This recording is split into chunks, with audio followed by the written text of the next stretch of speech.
Eugene Bullard was born on the 9th of December, 1894. It was a time of great racism in America. All things black were considered unclean.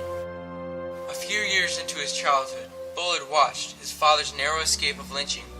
The horror of his young persecuted life led him to Europe, seeking refuge from racism. Eugene Bullard joined the French army at the start of World War I in the 170th Infantry Regiment. He was injured in the Battle of Verdun and awarded the Croix de Guerre for his bravery. Since he was wounded and couldn't fight on the ground anymore, he took to the air. Je m'engage de l'Escadrille Lafayette. I'm gonna learn to fly airplanes.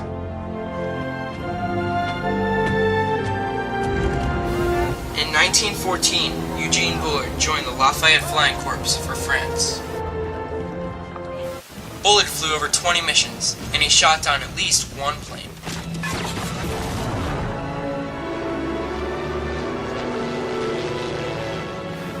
World War I ended in 1919, and Eugene Bullard returned back to Paris and worked in a nightclub. Everybody loves to cha-cha-cha. Little children like to cha-cha-cha. They like to cha-cha-cha. They like to cha-cha-cha. Bullard's hard work and good business brought him a nightclub of his own. His nightclub gave him many famous friends, like Langston Hughes, Josephine Baker, and Louis Armstrong. After 20 years, his good life and fortune in France left him. World War II started in 1939, and Eugene served France once again, spying on Germans that visited his nightclub. But when Germans invaded France, Bullard had no choice but to flee with his two daughters to Spain, and then on to the U.S. Life was bleak for Bullard in the U.S. He left his war hero fame in France. He worked as a security guard, a perfume salesman, and a language interpreter.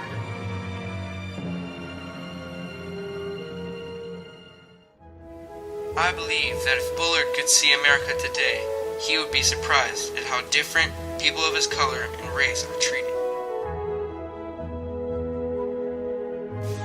He might have noticed a group of college students chanting, "Where's your green card?" in a basketball game. He may have noticed them tearing someone down based on their race. Noticing, though, isn't enough. It's the action which follows that counts, and that can make a difference.